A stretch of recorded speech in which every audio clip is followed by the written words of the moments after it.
देखिए, हम तो सन्यासी हैं और सन्यासी का कोई उद्देश्य नहीं, बस ये इसीलिए कर रहे हैं कि जगत का कल्याण हो, लोगों का। 2016 में गिरे थे 12 नवंबर को और संकल्प लिए थे कि 12.5 बरस रहेंगे। हर हर महादेव। ओम नमो नारायण, ओम नमो नारायण। पहले आप अपना शुभ नाम बताएं। महंत सत्यगिरी। अभी आप दांडी यात्रा कर रहे हैं, क्या उद्देश्य है? क्या इसके बारे में थोड़ा बताएं, दांडी यात्रा के बारे में। देखिए, हम तो सन्यासी हैं और सन्यासी का कोई उद्देश्य नहीं, बस ये इसीलिए कर रहे हैं कि जगत का कल्याण हो, लोगों का भला हो। जी। इसमें ये कोई बात नहीं है कि हमारा क्या होगा, हमारा क्या उद्देश्य है। अब हमारा सब उद्देश्य तो संस्कार में पिंडदान हो जाता है। तो जो भी कर रहे हैं जगत की भलाई के लिए कर रहे हैं, जगत खुशहाल रहे, प्रसन्न रहे। इस कांवड़िया पथ पे बहुत सारे यात्री मिलते हैं, पैदल यात्रा में करते हैं, डाक बम भी में तो खैर, तो डाक बम तो सावन में चलते हैं, डांडी बम भी बहुत सारे मिलते हैं। उन कांवड़ियों को आप अपनी तरफ से क्या कहना चाहेंगे उनके लिए? अब उनके लिए तो हम यही संदेश देना चाहेंगे कि हम इस रास्ते में देखते हैं तो तन को ज्यादा खटाते हैं और मन को नहीं खटाते। और जो भी पूजा तपस्या किया जाती है, मानते हैं तन को लगा रहे हो तो थोड़ा सा मन को भी लगाने का प्रयास कीजिए, अपने आप को जानने का प्रयास कीजिए, अपने को पहचानने को प्रयास कीजिए।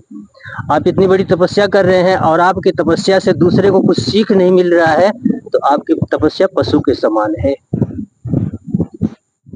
तो थोड़ा सा जगत के प्रति सोचेंगे ना कि मैं हूँ कौन, कहाँ से आया, क्यों आया, क्या उद्देश्य है, तो जरूर कुछ न कुछ लोगों का भला होगा।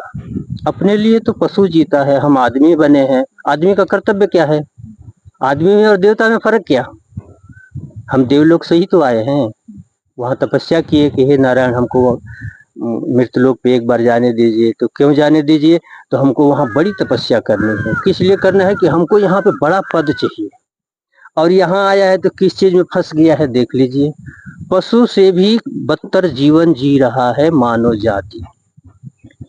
और इसका मूल अब उद्देश्य क्या बताएंगे? हमारे धर्म का प्रचार किसी ने ढंग से किया नहीं और कि कुछ ने प्रचार किया तो उसको दबा दिया गया और धर्म का प्रचार सही ढंग से नहीं हो रहा है। धर्म का प्रचार का अर्थ होता क्या है? हिंदू आचार्य संहिता के विषय में जानना चाहिए, न कि तिलक लगा करके, चंदन पहन लगा करके, माला पहन करके, भेष बना करके और लोगों को दिखाने के लिए कि हम बाबा हैं। जो बाबा होगा बताएगा क्या कि हम बाबा हैं? परिचय ऐसे नहीं हो जाएगा। जो चीज हो सब स्पष्ट दिखता है। नारायण ने कोई ऐसी व्यवस्था नहीं किया है कि कोई कुछ भी छिपा सके। आज नहीं तो कल जगत को मालूम हो जाएगा।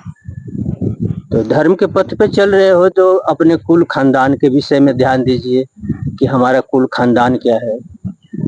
तो जब तक आप अपने विषय में नहीं जानेंगे, कुल खानदान के विषय में नहीं जानेंगे, डायरेक्ट आप चाहते हैं कि शिव की पूजा कर लें, आराधना कर लें, तो कुछ तो शिव जैसा कुछ ज्ञान होना चाहिए। शिव तो कोई नहीं बन सकता, ना राम और कृष्ण बन सकता है, दूसरा तो कोई बना नहीं।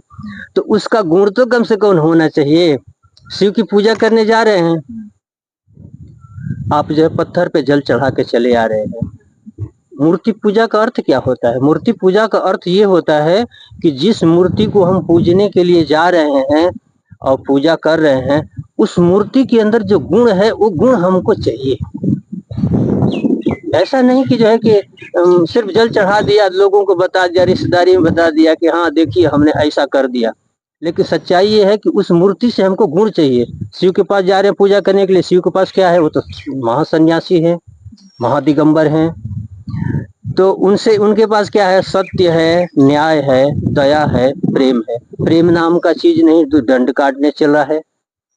जिसके पास प्रेम नहीं वो तो कुछ भी नहीं कर सकता, वो तो पशु से भी बदतर है।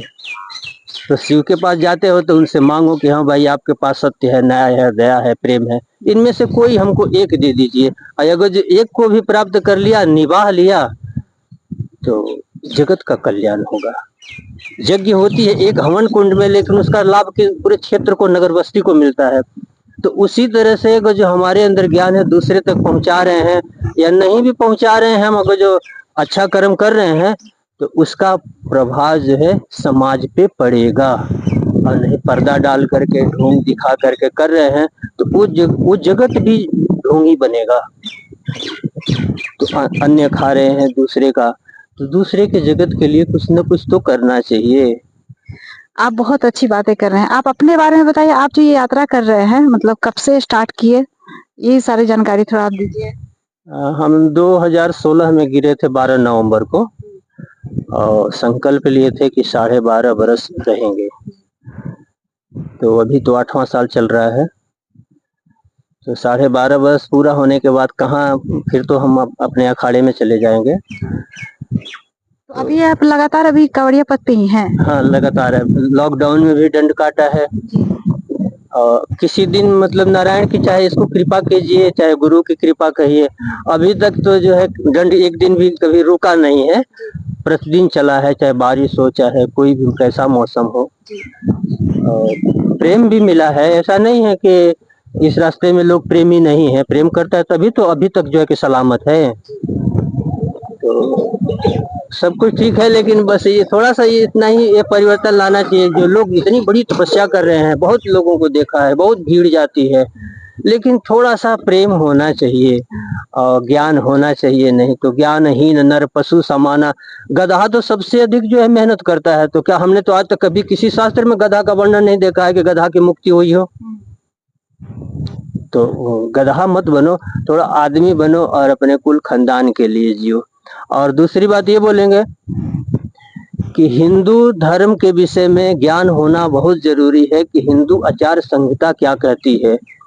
भोजन करने का मंत्र नहीं आपको मालूम है, और हस्तरेखा सुबह देखने का मंत्र नहीं मालूम है, आपको धरती पे पांव रखने से पहले जो क्रिया होती है वो नहीं मालूम है, आपको सूर्य नमस्कार नहीं मालूम है, सूर्य दर्शन मंत्र नहीं आपको मालूम है, स्नान मंत्र नहीं मालूम है, फिर हिंदू कैसा। ये तो आचार संहिता है, प्रथम आचार संहिता है, ये सब ज्ञान होना चाहिए। और ये सब ज्ञान नहीं है तो आप जो है अधूरे हैं, जीवन बिल्कुल पशु के समान जी रहे हैं।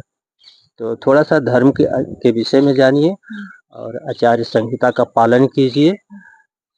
तो कभी फुर्सत में आए बैठे तो फिर कुछ बताएंगे। अभी दंड काट रहे हैं थोड़ा। चलिए, अभी बाबा जो है बहुत अच्छी जानकारी दे रहे हैं, और सुन के लगता भी है कि ऐसा लगता है कि बहुत चीज जो है शायद नहीं जानते हम लोग, मतलब बहुत चीज अभी देखने को सीखने को मिल रहा है। तो इस पथ पे आते हैं, ऐसे ऐसे जो बम जी दिखते हैं तो बहुत सारी जो है ज्ञान की बातें सुनने को मिलती है, जो सुनने में काफी अच्छा लगता है। तो वैसे अभी तो यात्रा करना है बम जी को, तो चलिए समय तो अभी ज्यादा नहीं दे पाएंगे, लेकिन जितना भी अभी बताए उसके लिए आपका बहुत बहुत धन्यवाद। ओम नमो नारायण। हर हर महादेव। सुल्तानगंज देवघर कांवड़िया पथ पे जो है बहुत सारे जो है कांवड़ यात्री मिलते हैं, दांडी बम मिलते हैं, लेकिन अभी जो दांडी बम मिले उन्होंने बहुत सारे ज्ञान की बातें की जिनसे जो है हम सभी अनजान हैं, आप सभी को सुनने को भी मिला। तो ये जो यात्रा वो कर रहे हैं दांडी यात्रा, वो अपने लिए नहीं सबके कल्याण के लिए कर रहे हैं, क्योंकि वो दिगंबर मुनि है। तो आपको भी ये अच्छा लगा होगा उनके ज्ञान की बातें सुन के, उम्मीद करते हैं। तो चलिए फिलहाल इस ब्लॉग को एंड करते हैं, जल्द ही मिलते हैं आपसे अगले ब्लॉग में। अच्छा लगा होगा तो एक लाइक कीजिएगा, चैनल पे सपोर्ट करने के लिए चैनल को सब्सक्राइब कर लीजिएगा। हर हर महादेव।